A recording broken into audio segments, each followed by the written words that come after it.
नमस्कार, मी संकेत Deshpande. Top news मराठीच्या 9च्या बातम्यांमध्ये आपल्या सर्वांचं स्वागत. 24 तास नव्हे तर फक्त 1 तासात आपण पुण्यासह देशभरातील प्रमुख बातम्यांचा वेगवान आढावा घेणार आहोत. या बातमीपत्राची सुरुवात करूयात एका सकारात्मक बातमीने. अलीकडे सर्व क्षेत्रात महिला आघाडीवर असताना पाहायला मिळत असून अग्निशमन दलातही महिलांची गगनझेप पाहायला मिळते.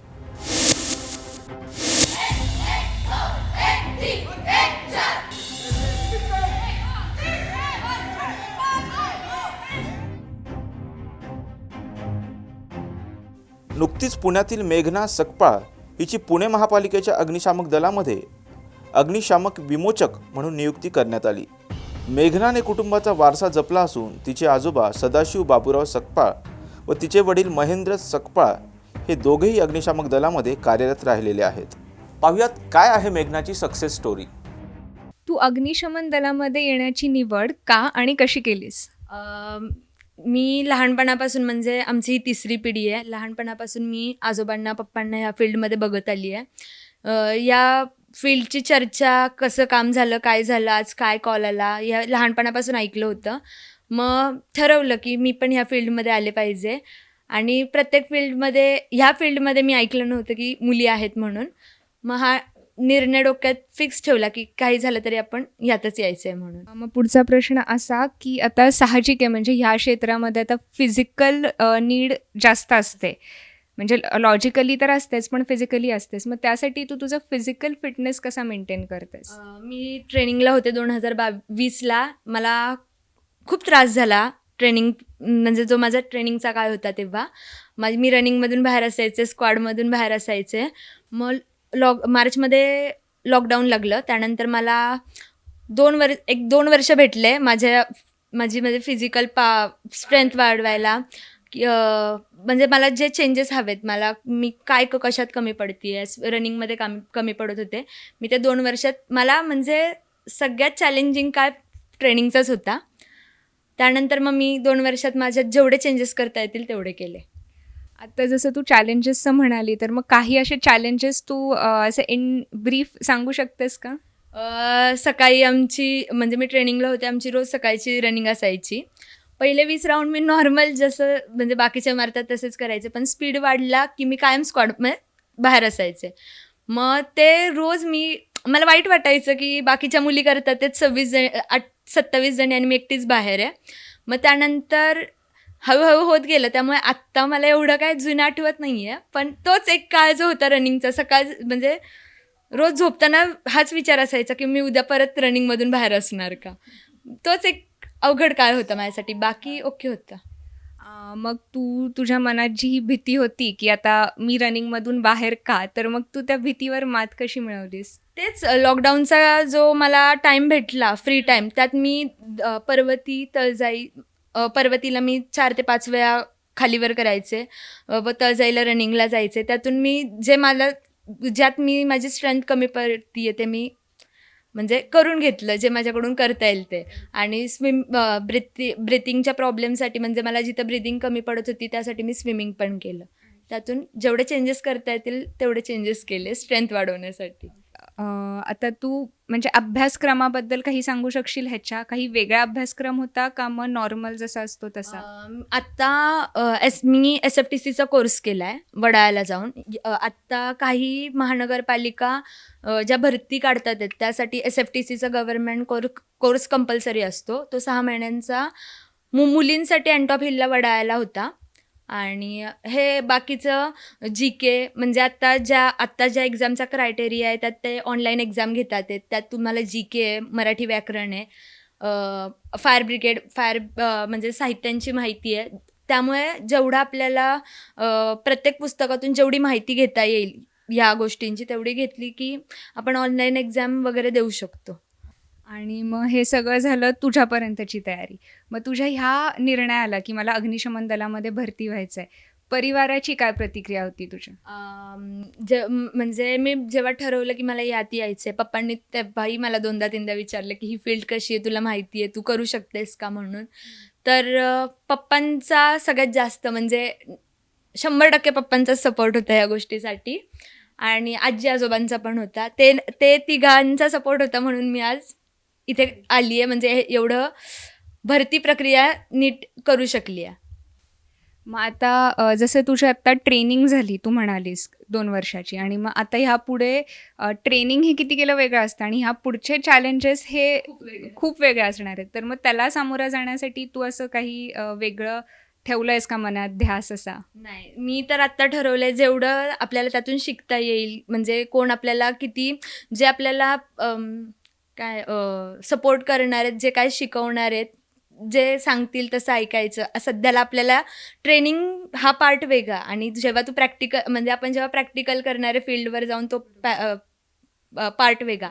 जेवढं शिकता येईल, जेवढं समोरचा शिकवेल, जसे चॅलेंजेस येतील त्यावर ठरवेल. अजून तर आता काय सांगू शकत नाही आहे की काय होईल काय नाही ते, पण करायची तयारी आहे.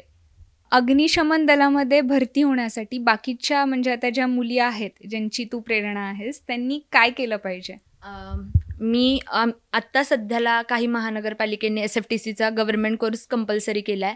त्यासाठी जेव्हा SFTC म्हणजे ट्रेनिंगसाठी जी बॅच निघते, ज्याची जाहिरात येते पेपरमध्ये, ती पाहायची आहे. त्याच्यासाठी ऑनलाईन फॉर्म भरा. त्यानंतर तुम्ही ऑनलाईन एक्झामसाठी तयारी करा. त्यानंतर तुम्ही त्यात सिलेक्ट झाला, पास झालात की तुमचं फिजिकल होतं. त्यानंतर 6 महिन्यांचं ट्रेनिंग होतं. त्यानंतर तुम्ही कुठलीही भरती पास झालात की कुठलीही भरती देऊ शकता.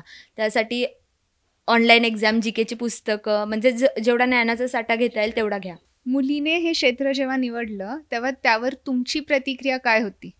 मुलीने हे क्षेत्र निवडलं त्यावेळेला माझी प्रतिक्रिया अशा पद्धतीने होती की ह्या क्षेत्रामध्ये मुलींनी खूप प्रमाणामध्ये यावं, फायर फायटर म्हणून. आणि म्हणजे खूप प्रमाणाने यावं ठीक आहे, पण आता जिथे हे क्षेत्र की चॅलेंजिंग आहे, फार अनएक्सपेक्टेड गोष्टी घडतात, इथे धोकाही आहे, तर मग अशा जागी स्वतःच्या मुलीला पाठवण्यासाठीची जी एक मनाची तयारी लागते ती तुम्ही कशी केलीत?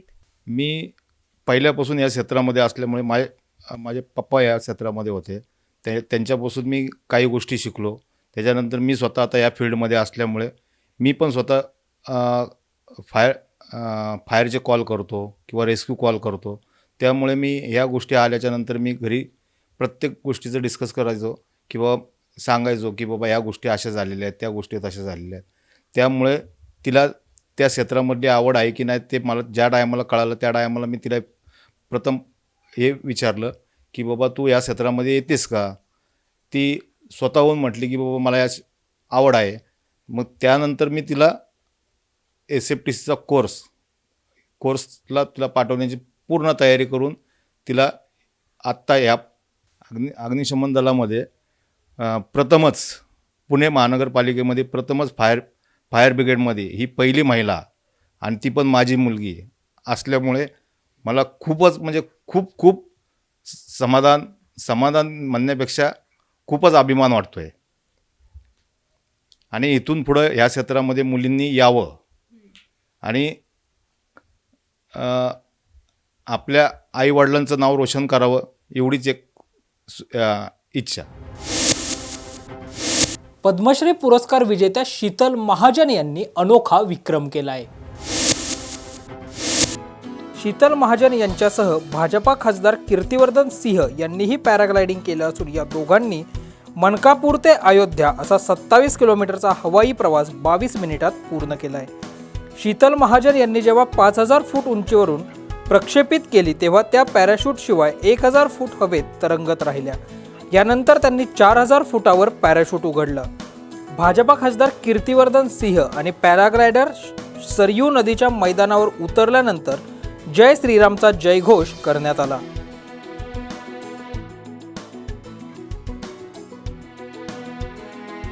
फाइनली मेरी अयोध्या में जंप हो चुकी है. जय श्री राम.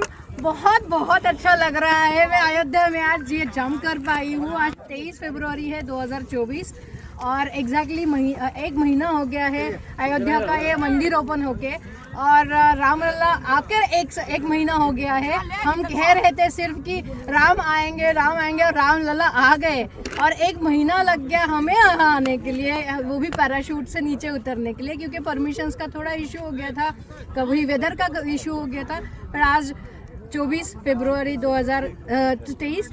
2024 को आज हमारी ये जंप हुई है। बहुत अच्छा लग रहा है कि मैं ये जंप कर पाई, और सबसे ज़्यादा मैं इस जंप का श्रेय दूंगी माननीय सांसद जी कीर्तिवर्धन जी को, क्योंकि उन्होंने आज हाँ कहा कि एक्चुअली हम ये जंप कर सकते हैं। और 4 महीने से हम इस जंप के लिए वेट कर रहे थे, और 4 महीने से परमिशंस, वेदर हो, सब चीज़ों के लिए तैयारी कर रहे थे, और आज फाइनली ये जंप हुई है। बहुत बहुत अच्छा लग रहा है।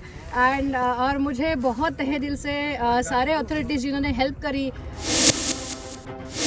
मनोज जरांगे पाटील यांनी अंतरवाली सराटीत घेतलेल्या बैठकीत जोपर्यंत सगळे सोयरे कायद्याची अंमलबजावणी होत नाही तोपर्यंत गावागावात रास्ता रोको आंदोलन करण्याचा इशारा दिल्यानंतर आज छत्रपती संभाजीनगर शहरात मराठा आंदोलकांच्या वतीनं रास्ता रोको आंदोलन करण्यात आलं। आजपासून अर्थात 24 फेब्रुवारीपासून प्रत्येक गावागावात, प्रत्येक शहरात सकाळी 11 ते 1 वाजेपर्यंत रास्ता रोको आंदोलन करण्याचं आवाहन मनोज जरांगे पाटील यांनी केलं होतं। या आवाहनाला प्रतिसाद देत आज सकाळी 11 वाजल्यापासून छत्रपती संभाजीनगरमधील हर्सुल टी पॉईंट या ठिकाणी मराठा समाजाच्या वतीनं रास्ता रोको आंदोलन करण्यात आलं। यावेळी मराठा बांधव मोठ्या संख्येने उपस्थित होते। पूर्ण महाराष्ट्र आम्ही आंदोलन 11 ते 1 वाजेपर्यंत हा पूर्ण महाराष्ट्रामध्ये आम्ही आंदोलन ठेवलेलं आहे। सरकारने आम्हाला जी फसवेगिरीचं जे गाजर दाखवलं याच्या विरोधात आमचं हे आंदोलन आहे, आणि सरकारने जर आमच्या ह्या मागण्या पूर्ण केल्या नाही, कारण आम्हाला सगळे सोयरेची मागणी आमची मान्य केलेली नाही, मराठा समाजाला सरसकट ओबीसीमधून आरक्षण द्यावं ही आमची मागणी होती। सरकारने सांगितलं अधिवेशन बोलवलं, परंतु अधिवेशनमध्ये सरकारने आमचा मुद्दाच घेतला नाही, कारण आमच्या मागण्या होत्या की सगळे सोयरे आणि सर्वांना सरसकट ओबीसीतून आरक्षण। सरकारने दिलं आम्हाला नंतर 10%, हे 10% तुमचं कोर्टात टिकेल का, याचा आमचा फार मोठा आमच्या समाजासमोर हा मोठा प्रश्न आहे। आणि जोपर्यंत आमचं सगळे सोयरे आणि सरसकट कुणबी प्रमाणपत्र आम्हाला देत नाही तोपर्यंत आम्ही शांत बसणार नाही। परंतु आमचे हे उपोषण जे राहील किंवा कुठलंही आंदोलन राहील हे एकदम शांततेत राहील, आम्हाला कोणालाही त्रास द्यायचा नाही, परंतु जोपर्यंत आमच्या मागण्या होत नाही तोपर्यंत आम्ही शांत बसणार नाही। सरकारने मात्र पहिल्यापासून ठाम होतं की बाबा ओबीसीला धक्का न लावता हे आरक्षण दिलं जाणार आहे, आरक्षण वेगळं मिळालेलं आहे ना। मात्र परंतु आमचे आजही सरकारने सांगितलं 52 लाख कुणबी दाखले तुमचे सापडलेले, 52 लाख नोंदी सापड्या, यांनी 52 लाखाची आमची द्यायला पाहिजे ना। यांनी दिले का? यांनी जाहीर करावं किती लोकांना दिले, सरसकट दिले का? 52 लाख जर म्हटलं एका घरात 4, 2 कोटी लोक आमचे आज हे कुणबी देतील, यांनी 52 लाख जर नोंदी सापडल्या म्हणतात गेल्या कुठं? यांनी आम्हाला याचं दाखले दाखव ना 52 लाख लोकांचे। बारसकर कोण? ह्या बारसकरला आम्ही कधी बघितलंच नाही, व चोर येतो बारसकर हा कुठलाही आमच्या आंदोलनात नाही, हा ब्लॅकमेलर माणूस आहे। बारसकर आम्हाला कुठेही, मी 6 महिन्यापासून जरांगे पाटला सोबत आहे, बारसकर मला कुठंही दिसलेला नाही तर तुमच्याकडे जर एखादा व्हिडिओ असेल तर तो आम्हाला दाखवा। संगीता वानखेडे यांनी सुद्धा असं म्हटलेलं आहे की मनोज जरांगे पाटील हे शरद पवारांचे आत्मे। काय संबंध आहे शरद पवारचा? कोण शरद पवार? आम्ही शरद पवारला ओळखत नाही। काय संबंध आहे शरद पवारचा? शरद पवारनं तर पूर्ण मराठीचं वाटोळं केलं, आणि आम्ही शरद पवारच्या नावावर आम्ही एवढं अख्खं महाराष्ट्र बंद करणार आहे का? अख्खा महाराष्ट्र गाजवणार आहे का? शरद पवारने 1995ला बऱ्याचशा जाती ओबीसीमध्ये टाकल्या, त्या शरद पवारला मराठा समाज दिसला नाही का? आणि आज तुम्ही म्हणता का शरद पवार? काय संबंध आहे शरद पवारचा?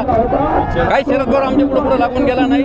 उलट शरद पवारने अख्ख्या महाराष्ट्रात मराठ्यांचं वाटोळं केलं असेल तर हे शरद पवारने केलं, आणि शरद पवारच्या म्हणल्याप्रमाणे जरांगे पाटील जातील हे शक्य नाही।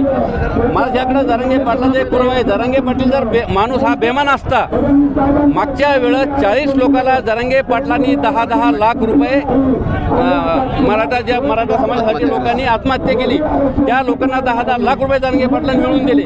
ज्या पिरियडला जिल्हा अधिकारी कार्यालयात जरांगे पाटलाला चालता येत नव्हतं, चेअरवर बसून आणलं, ज्यावेळेस आम्ही जरांगे पाटलांना म्हणतो तू स्टेजवर जाय, तो म्हणे मला स्टेजवर जाण्याची गरज नाही, माझ्या बांधवांना 10-10 लाख भेटले, त्यांचा हसू हेच माझा हसू, मी सत्कारासाठी आलेलो नाही।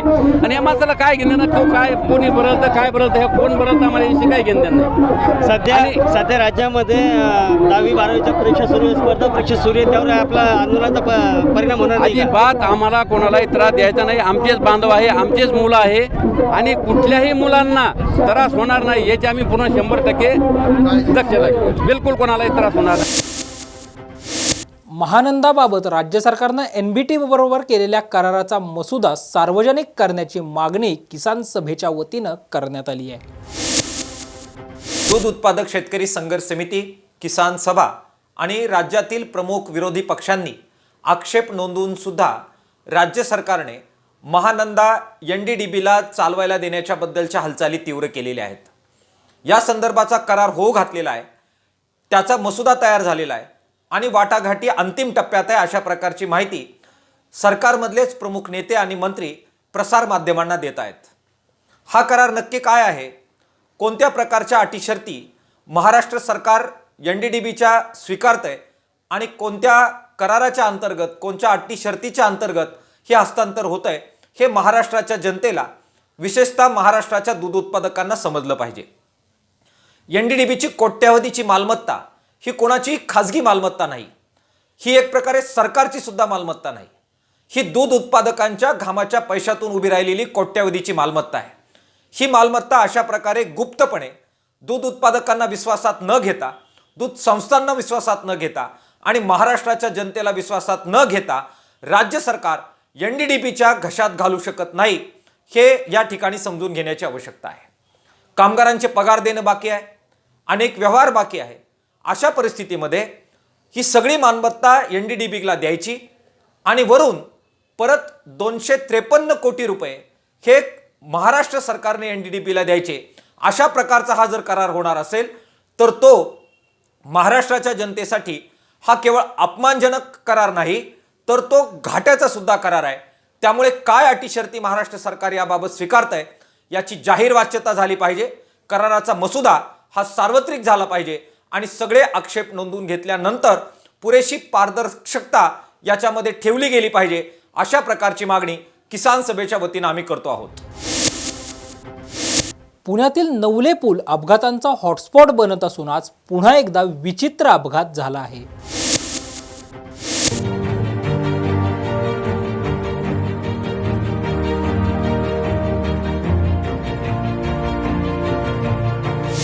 सकाळी 11 वाजण्याच्या सुमारास कात्रजकडून नवले पुलाकडे जाणाऱ्या रस्त्यावर नवले पुलाच्या सिग्नलच्या अगोदर ट्रक चालकाचं वाहनावरील नियंत्रण सुटल्यानं हा अपघात झालाय.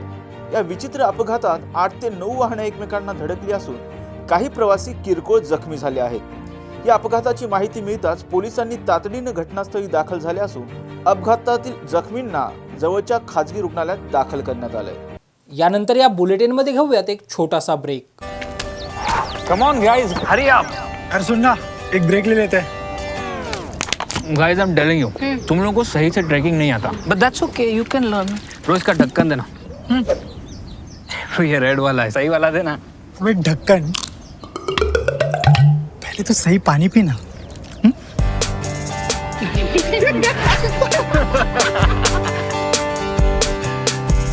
Manikchand Oxyrich, proudly Indian. Break नंतर आपल्या सर्वांचं पुन्हा एकदा स्वागत. अमृत योजनेअंतर्गत पुण्यातील 16 रेल्वे स्थानकांचा पुनर्विकास केला जाणार आहे.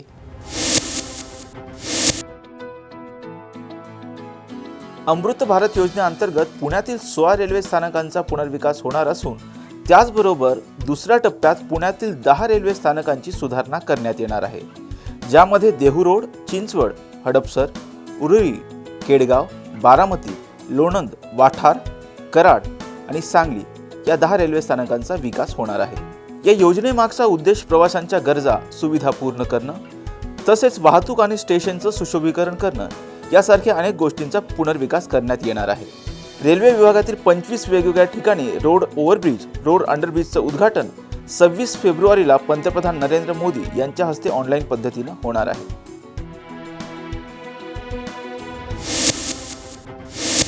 PMRDच्या सेक्टर 12 या ठिकाणी एक धक्कादायक घटना घडली असून सिंहगड 19 बिल्डिंगच्या टेरेसवर सोलर वॉटर हीटरचा स्फोट झालाय.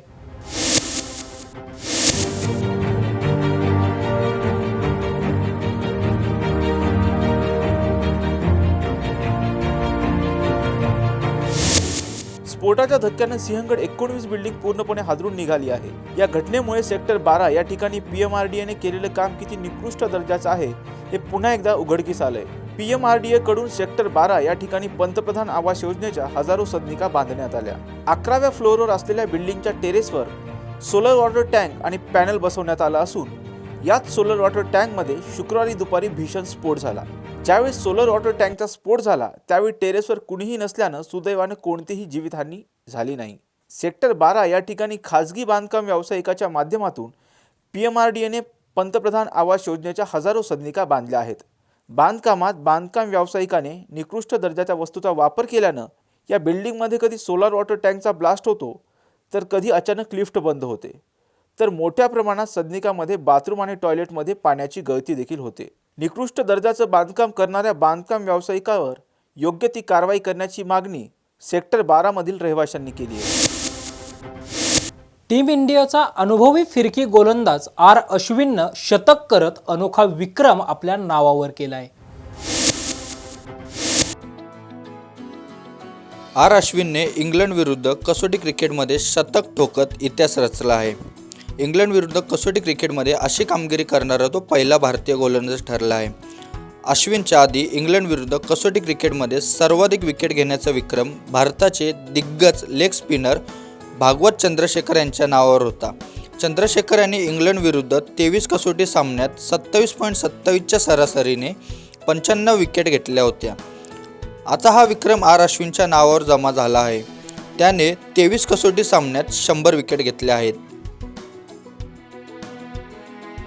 यानंतर या बुलेटिनमध्ये घेऊयात एक छोटासा break. Come on guys, hurry up. अरे सुन ना, एक ब्रेक ले लेते हैं.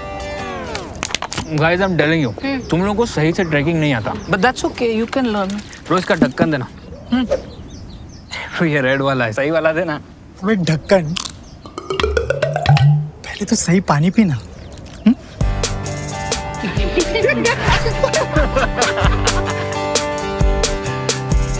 Manikchand Oxyrich, proudly Indian. Break नंतर आपल्या सर्वांचं पुन्हा एकदा स्वागत. राष्ट्रवादी काँग्रेस पार्टी शरदचंद्र पवार गटाचे प्रमुख शरद पवार, काँग्रेस प्रदेशाध्यक्ष नाना पटोले यांच्या उपस्थितीत आज पुणे शहर कार्यकर्ता मेळावा संपन्न झाला. संविधानिक व्यवस्थेची तोडमोड केली आणि राज्यपालाच्या महत्त्वाच्या पदावर बसलेल्या लोकांकडून जे संविधानाचं रक्षण करण्यासाठी जे बसवलेले जातात ते सरळ राष्ट्रपतींच्या डायरेक्ट कनेक्शन मध्ये असतात आणि त्यांना त्या राज्यामध्ये संविधानाचं सरकारकडून काही चुकी झाली तर त्यांना सरळ करण्याची जबाबदारी माननीय राज्यपालांकडे असतात. जसं महाराष्ट्रातले त्यावेळेचे तत्कालीन भगतसिंग कोश्यारी यांनी सातत्यानं संविधानाची तोडमोड केली आणि त्या माध्यमातून धोक्याचं सरकार महाराष्ट्रात बनवलं. तसंच बिहारमध्ये सुद्धा तोच प्रकार झाला, पण तो चांगला झाला. जे झालं ते चांगलं झालं. आज त्या ठिकाणी लालू प्रसाद यादव, काँग्रेस आणि आमचे सगळे अलायन्स जे आहेत तिथं सगळ्यात जास्त खासदार हे इंडिया अलायन्सचेच त्या ठिकाणी बिहारमध्ये येणार.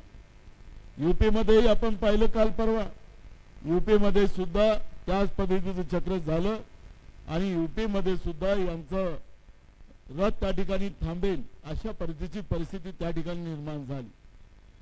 आमचे केजरीवाल साहेब त्यांनी सुद्धा आज या इंडिया अलायन्समध्ये येऊन जागा वाटपाचा निर्णय त्यांनी घेतला आणि त्यामुळे सगळीकडून ज्या ठिकाणी हे लोक येण्याचा प्रयत्न करत होते ती सगळी दारं मोदी सरकारची बंद झाली.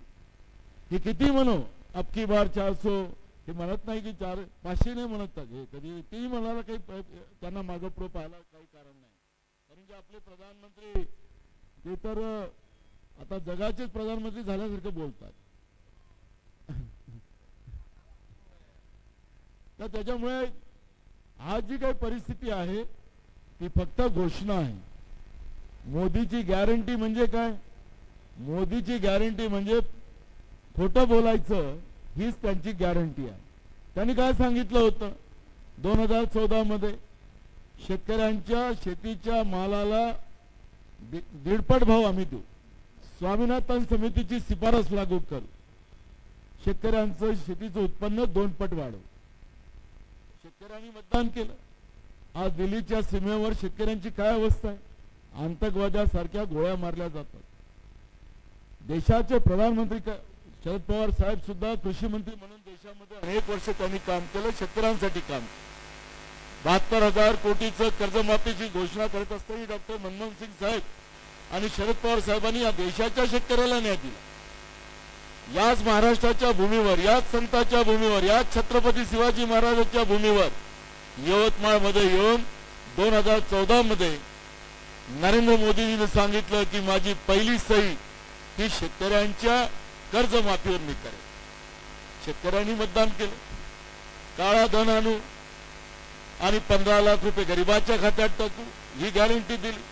हे मुलं आता या ठिकाणी आपलं आंदोलन करतात आहेत.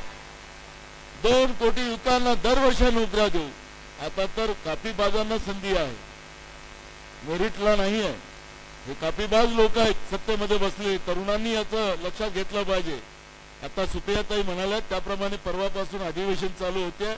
या सरकारला तुमच्या प्रत्येक प्रश्नाचं उत्तर आम्ही विचारू आणि या सरकारमध्ये जे कोणी अधिकारी या सरकारच्या इशाऱ्यावर काम करत असेल त्या सरकारला आम्ही सांगू यांच्यावर कारवाई करा, नाहीतर तुमचा सहभाग याच्यामध्ये आहे.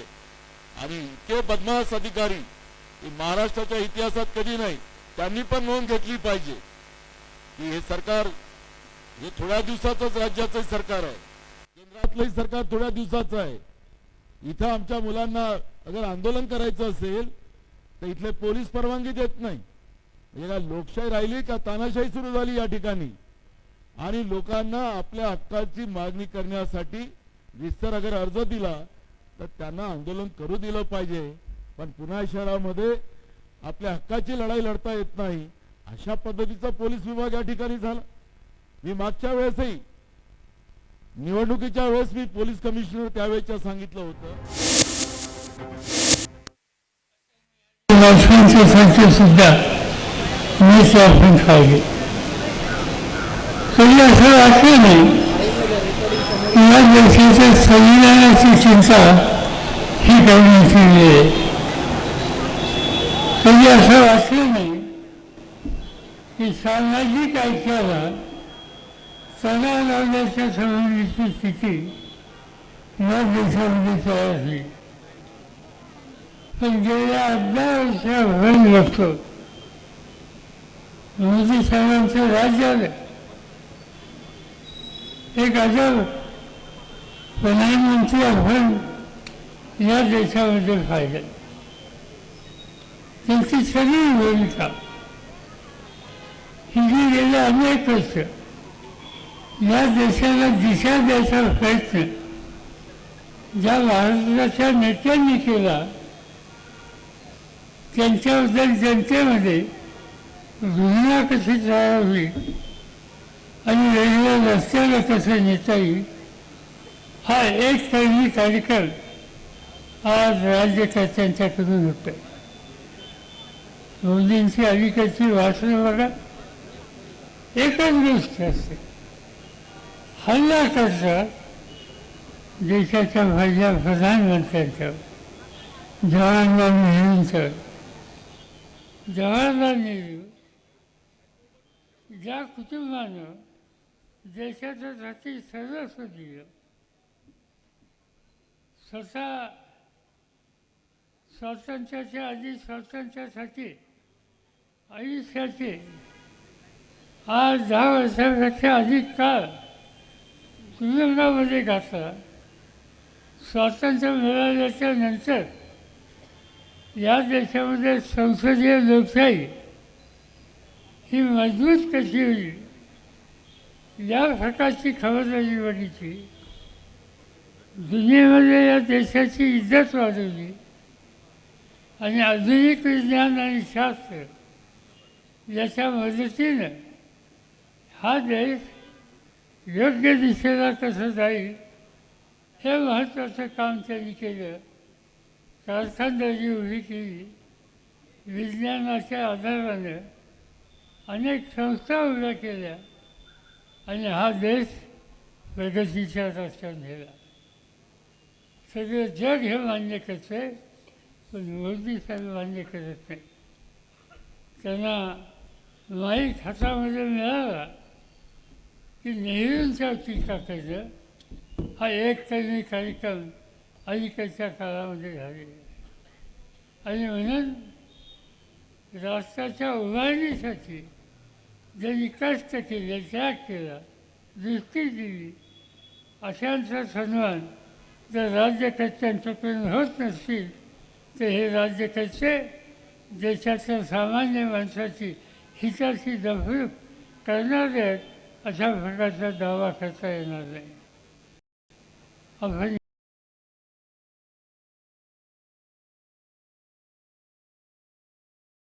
नेहमी सांगतो हा देश शेतीप्रधान आहे. अनेक वर्ष या क्षेत्रात काम केलं, महाराष्ट्रात केलं, देश पातळीवर केलं. मला आठवतं आहे की देशाच्या कृषी खात्याची शपथ मी घेतल्याच्या नंतर काही दिवसामध्ये बातमी कामावर आली. बातमी अशी होती की यवतमाळ जिल्ह्यामध्ये एका शेतकऱ्यांनी आत्महत्या केली. चौकशी केली का आत्महत्या केली, कलेक्टरला विचारलं, त्यांनी माहिती घेतली आणि काही गंभीर कारणं आहेत असा खुलासा माझ्याकडे गेला. मनमोहन सिंग प्रधानमंत्री होते. मनमोहन सिंगांनी सांगितलं की या देशाचा अन्नदाता आज त्यांच्यापैकी कुणी आत्महत्या करत असेल तर त्याची कारणं शोधली पाहिजे. आणि ती कारणं जर शोधायची असतील तर तुम्ही आणि मी जोपर्यंत तो प्रश्न त्यांच्याकडून समजून घेत नाही तोपर्यंत कुणी गांभीर्यानं या प्रश्नाकडे वागणार नाही. मनमोहन सिंगांनी सांगितलं ठीक आहे, कुठे आत्महत्या झाली, यवतमाळ जिल्ह्यात. आपण जाऊया वेळी दुसऱ्या दिवशी विमान काढलं. नागपूरला आम्ही दोघे आलो. नागपूरवरनं यवतमाळला गेलो आणि त्या कुटुंबामध्ये त्याच्या पत्नीला भेटलं की ज्याने आत्महत्या केली. तिला विचारलं की का आत्महत्या केली. तिने त्याचं सांगितलं मुलीच्या लग्नाच्यासाठी कर्ज काढलं होतं, फी गेलं हाताचं, कर्ज देता आलं नाही. दुसऱ्या मुलीचं लग्न ठरलं होतं आणि कर्ज दिलं नाही म्हणून सावकाराने घराची भांडी कुंडी बाहेर काढून अभिरूचा पंचनामा केला आणि त्यामुळं आमची स्थिती असं हे कळल्यावर दुसऱ्या मुलीचं लग्न ठरलं होतं त्या पाहुण्यांनी ते लग्न मोडले. दुःखी होती विचार. केवळ संकट आलं, फी गेलं, देण्याची ऐफत राहिली नाही आणि सावकाराला तोंड देण्याचा प्रसंग आला. म्हणून त्या भगिनीने आत्महत्या केली. आणि दोघं परत गेलो. विमानाचंच आम्ही चर्चा केली की हे बदललं पाहिजे. मग त्याला मनमोहन सिंगांनी सांगितलं की तुमचा अभ्यास आहे, तुम्ही याच्यात सोयीस्कर खोल जा आणि काय उपाय करायचा याची मला कल्पना द्या. आम्ही लोकांनी अभ्यास केला, तज्ज्ञांची मतं घेतली आणि ठरवलं की या देशाच्या काळ्या आईची इमान राखणाऱ्या शेतकऱ्याच्या डोक्यावरचं कर्जाचा बोजा जोपर्यंत कमी होत नाही तोपर्यंत हा आत्महत्याचा रस्ता बंद होणार नाही. आणि एका हुकमाने 70,000 कोटीचं कर्ज माफ केलं. त्याचं महत्त्वाचं कारण मनमोहन सिंगांचा पाठिंबा होता. आज पुन्हा आत्महत्याचं सत्र सुरू झालं. प्रति दिवसाला 6 ते 7 आत्महत्या या देशामध्ये आज होतात आणि हे सरकार धुंकून बघायला तयार नाही. या देशामध्ये एकेकाळी अन्नधान्य आपण परदेशातलं आयात करत होतो, पण बहादर पंजाबच्या शेतकऱ्यांनी, हरियाणाच्या शेतकऱ्यांनी, वेस्टर्न यूपीच्या शेतकऱ्यांनी, मध्य प्रदेशच्या शेतकऱ्यांनी देशाची गरज भागवायला आवश्यक असेल इतकं धान्य पिकवलं आणि देशाची गरज भागवली. आज हा देश या संदर्भात संपन्न झाला, पण दुसऱ्या बाजूनं तो शेतकरीवरचं संकटात आहे. 1 वर्ष दिल्लीच्या दारावर पंजाब आणि हरियाणाचे काही हजार शेतकरी 1 वर्ष धरणं धरतात. धरणं धरतात, अनेक आंदोलनं आपण पाहतो, पण 1 वर्षभर कुटुंबातले सगळे लोक दिल्लीच्या सीमेवर उन्हाळ्यामध्ये, पावसाळ्यामध्ये, थंडीच्या दिवसामध्ये त्या ठिकाणी आपलं मत मांडण्यासाठी बसतात आणि सरकार त्या संबंधी झुंकूनसुद्धा बघत नाही. आज पुन्हा एकदा ते आंदोलन त्या ठिकाणी सुरू झालं आणि म्हणून ज्यांच्या हातात सत्ता आहे त्यांना या काळाची इमान राखणाऱ्या शेतकऱ्याच्या, या देशाची भूकेची गरज भागवणाऱ्या शेतकऱ्याच्या हिताच्या संबंधीची काळजी नसेल तर आपल्याला सामुदायिक शक्ती करावं लागेल.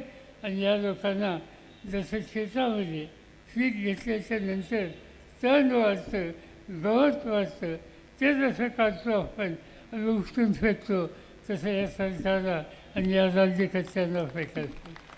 हीच अवस्था बघा, हीच अवस्था.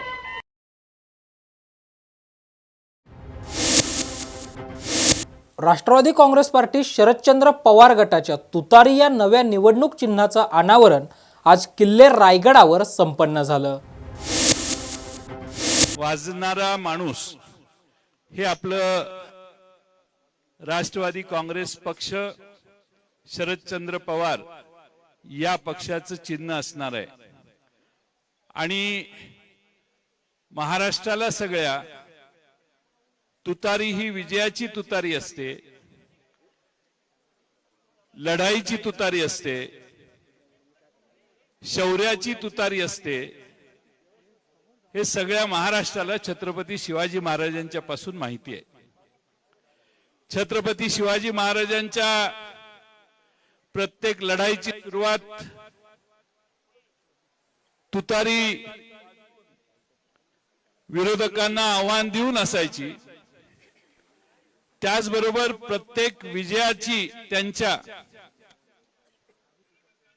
विजयी होऊन ज्यावेळी त्यांचं राजधानीवर पुनरागमन व्हायचं त्यावेळी देखील त्यांची तुतारीनेच स्वागत व्हायचं. हा सगळ्या महाराष्ट्राचा इतिहास आपल्या सगळ्यांना माहिती आहे. कर्मधर्म संयोगाने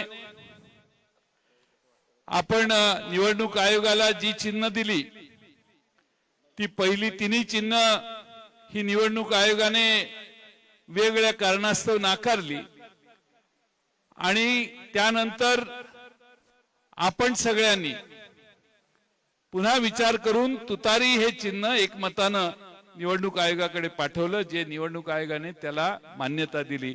याबद्दल सगळ्या मराठी मुलकाला आज आनंद झालेला आहे की छत्रपती शिवाजी महाराजांच्या वेळेपासून परंपरा सांगणारे आमचं तुतारी वाजवणारा, पुरुषार्थ असणारा माणूस हा आज पवार साहेबांचं चिन्ह होणार आहे.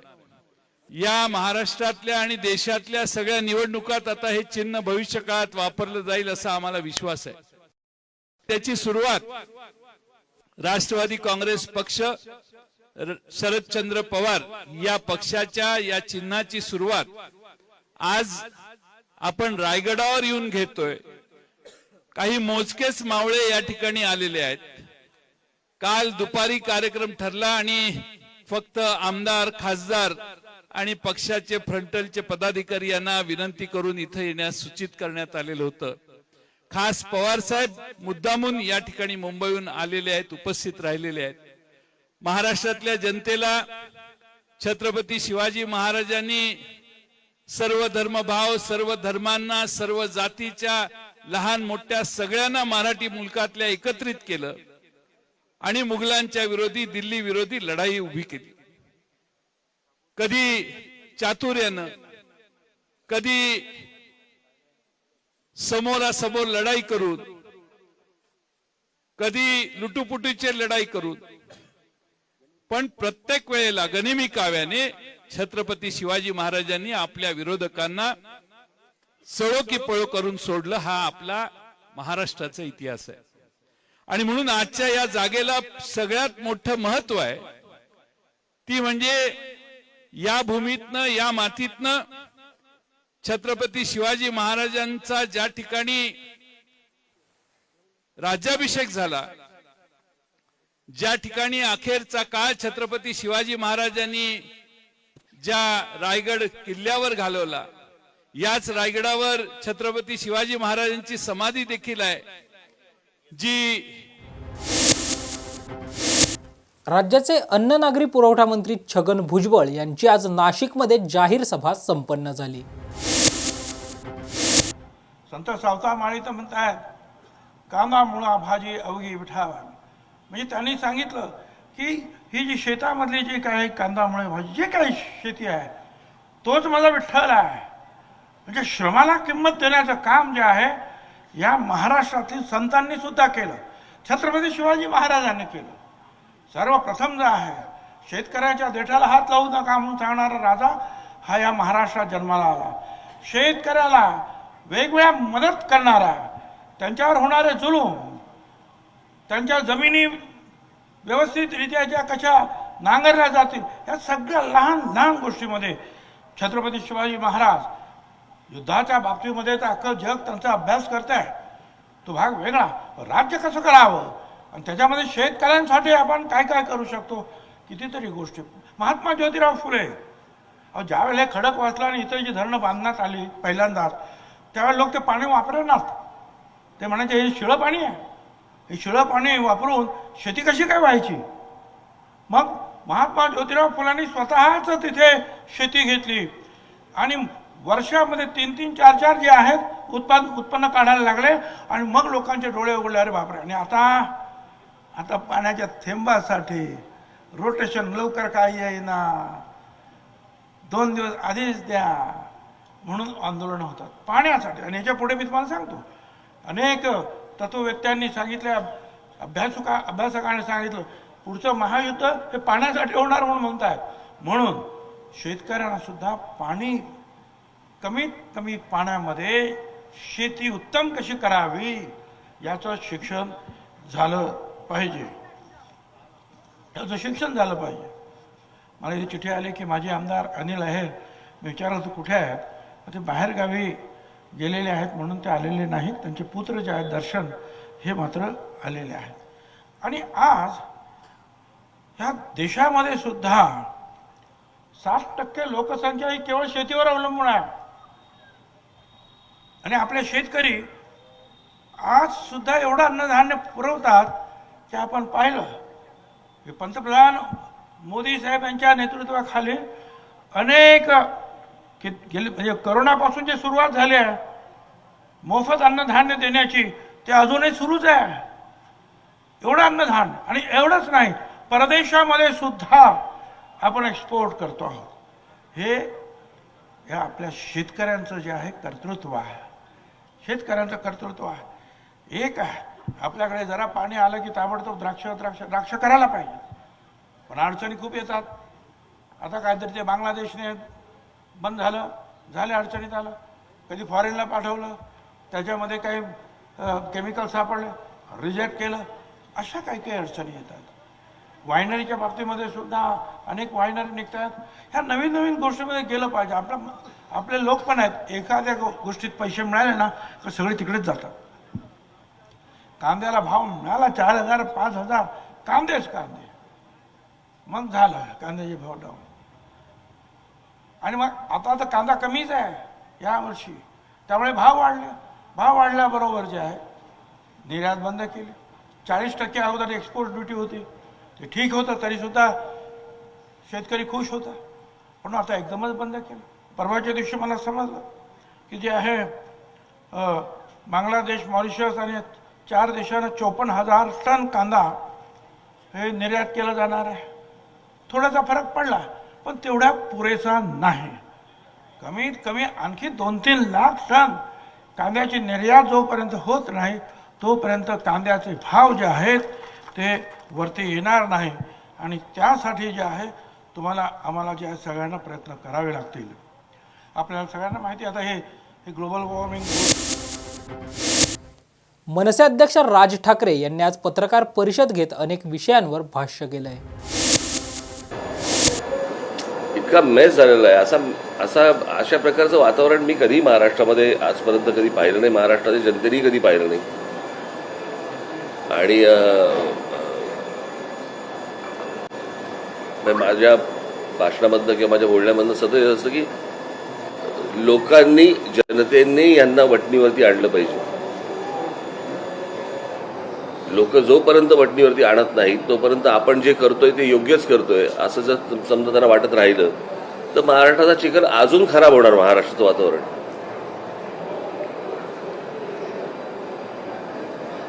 आणि हे जर मला असं वाटतं सुधारवायचं असेल, पूर्ववत महाराष्ट्र जर करायचं असेल तर लोकांनी, जनतेने या गोष्टींचं भान ठेवणं गरजेचं आहे. म्हणजे आपण नुसतंच नरेंद्र मोदी देशाचे पंतप्रधान व्हावेत असं वाटणं ठीक आहे, पण खालच्या लेवलला ज्या प्रकारचं राजकारण सुरू आहे असं जर समजा एका व्यक्तीच्या नावाच्या खाली सगळा मेस होत राहिला तर हे काही पोषक चांगलं वातावरण नाही. आणि आपण एक गोष्टींचा विचार केला पाहिजे की आज आपण आज म्हणून बघतो आहोत, पण असे अनेक तरुण आहेत, अशा अनेक तरुणी आहेत महाराष्ट्रामध्ये की जे भविष्यामध्ये राजकारणामध्ये येऊ इच्छितात. त्यांच्या समोरचं राजकारण काय हे?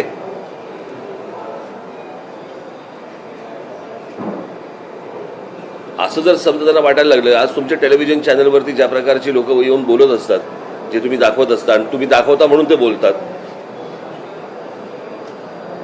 ज्या प्रकारची भाषा वापरतात, ज्या प्रकारच्या शिव्या देतात, जो येणारा वर्ग आहे राजकारणामध्ये त्याला वाटतं की हेच राजकारण आहे. आपण अजून खराब करत जाऊ या सगळ्या गोष्टींचं वातावरण. मला असं वाटतं की या गोष्टींचा निर्णय हा सर्वस्वी महाराष्ट्राच्या जनतेने घेणं गरजेचं आहे, आवश्यक आहे. त्यांनीच सगळ्यांना जर वटणीवर आणलं तर, अन्यथा या महाराष्ट्राचं काही खरं नाही. ईव्हीएम विरोधी मोठी रॅली होणार आहे. आपण 3 वर्षापूर्वी ईव्हीएम विरोधी भाष्य केलं होतं. आपलं आता प्रसंगी भूमिका काय? मी आधी बोलतो आणि नंतर पटतं तुम्हाला, बरोबर की नाही? मी मराठा आरक्षणाच्या संदर्भात देखील मी हेच म्हटलं होतं की नाही, बोललो होतो की नव्हतो? काय झालं त्याचं शेवटी? तुम्ही माझ्या काळ्या केसावर जाऊ नका हो,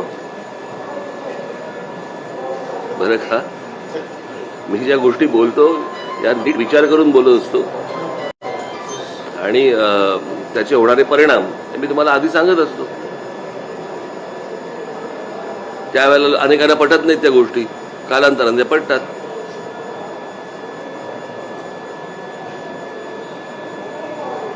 आणि जगभर जर समजा तुमचं मतदान हे जर समजा शिक्क्यावरती जर समजा असेल, जगभर जगातल्या सगळ्या पुढारलेल्या देशांमध्ये जर समजा तशा प्रकारचं मतदान असेल तर आपणच का वोटिंग मशीन घेऊन बसलोय? बरं, मी बटन दाबल्यावरती मला कळतच नाही ते मतदान झालंय माझं, नाही झालंय, फक्त कुंक असा एक आवाज आला, याच्या पलीकडे मला कळतच नाही की बरं मी ज्याला मतदान केलं त्याला मिळालं का? मध्यंतरी काहीतरी काढलं होतं की ते मतदान झाल्यावर तुम्हाला काहीतरी स्लिप येणार, तेही सगळ्या ठिकाणी नाहीये. आणि या गोष्टी मी आधी बोलत आलो अनेकांना, त्यावेळेला अनेक जण कांगारूच्या पोटात होते.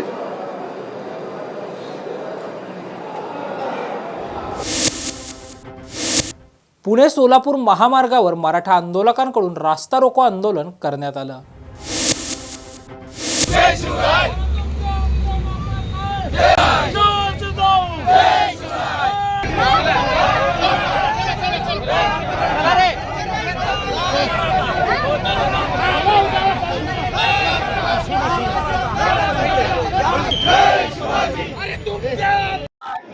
मराठा संघर्ष योद्धा मनोज जरांगे पाटील यांच्या आदेशानुसार महाराष्ट्रातील समस्त मराठा समाज आज रस्ता रोकोचं नारा देऊन आंदोलन करत आहे.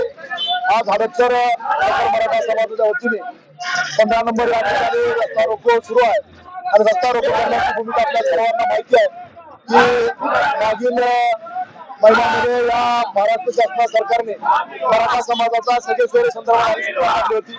त्या सगळे सोयरेच्या अधिसूचनेची अंमलबजावणी सरकारने तात्काळ करावी. त्याचप्रमाणे समस्त मराठा समाजाचा समावेश हा ओबीसीत करावा. मराठा समाजाला जी काय 10% आरक्षणाचा आम्हीच दाखवलेला आहे किंवा 10% आरक्षण देऊन जी काय तोंडात पुसण्याचं काम सुरू आहे, ही मराठा समाजाची सुद्धा फसवणूक आहे. यापुढे मराठा समाज जागृत झाला असून अशी कुठलीही सरकार 2014 सरकारनं केलं, 2019 सरकारनं केलं, तेच 2024 सरकार करत आहे. शिंदे सरकारनं शिवाजी महाराजांची शपथ घेऊन मराठा समाजाला आरक्षण देण्याची मागणी केली होती. परंतु ती मागणी अतिशय फसली असून मराठा समाजाचा जोपर्यंत ओबीसी मध्ये समावेश होत आहे तोपर्यंत खऱ्या उपमुख्यमंत्री देवेंद्र फडणवीस आज पुणे दौऱ्यावर होते. यावेळी त्यांनी माध्यमांशी संवाद साधला आहे. पुणे पोलिसांचं अभिनंदन केलं पाहिजे. ज्या प्रकारे त्यांनी ड्रग्सचा हा संपूर्ण साठा हुडकून काढलेला आहे. आम्ही सातत्याने सांगतो आहे की सरकारने zero drugs policy, no tolerance for drugs अशा प्रकारची पॉलिसी आपण घेतलेली आहे. आणि सगळ्या युनिट्सला आपण सांगितलं आहे की केवळ मुद्देमाल जिथे मिळतो तिथपर्यंत सीमित राहू नका, त्याचे बॅकवर्ड लिंकेज आणि फॉरवर्ड लिंकेज हे देखील शोधून काढा. आणि नेमकं ते काम पुणे पोलिसांनी केलं. त्यामुळे बॅकवर्ड लिंकेज आणि फॉरवर्ड लिंकेज दोन्हीकडे मोठ्या प्रमाणात साठा मिळाला. आणि हे जे षडयंत्र चाललं होतं त्या षडयंत्राचा एक प्रकारे पर्दाफाश देखील झालेला आहे. आणि आता याचे धागेदोरे अनेक ठिकाणी आहेत जे पुणे पोलिसांमुळे आता त्या ठिकाणी सापडलेले आहेत. आता जो काही आपला नार्कोटिक्स कंट्रोल ब्युरो आहे देशाचा, त्याच्यासोबत देखील आम्ही त्यांना सहकार्य करू, कारण अनेक राज्यांमध्ये ही कारवाई करावी लागेल. तर आपल्या पुणे पोलिसांच्या इन्फॉर्मेशनवर आता वेगवेगळ्या राज्यांमध्ये कारवाई सुरू झाली. लोकसभा निवडणुकीच्या दृष्टीने आज ॲपचं लॉन्चिंग जे आहे तुम्ही नागपूरमध्ये अगदी काही वेळापूर्वी केलेलं आहे. कशी नेमकी सगळी तयारी सुरू आहे? जागा वाटपाचं कधीपर्यंत माहिती?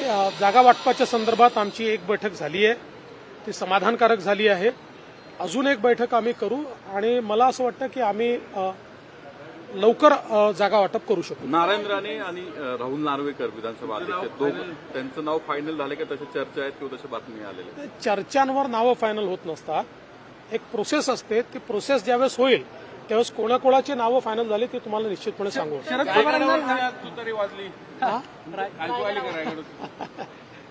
मला एकाच गोष्टीचा आनंद आहे की 40 वर्षानंतर पवार साहेब शेवटी रायगडावर गेले. अजितदादांना एका गोष्टीचं क्रेडिट तर द्यावं लागेल की शेवटी छत्रपती शिवरायांच्या चरणी 40 वर्षानंतर पवार साहेबांना अजितदादांमुळे जावं लागलं. आता तुतारी कुठे वाजते, किती वाजते, कशी वाजते हे आपल्याला भविष्यात दिसेलच.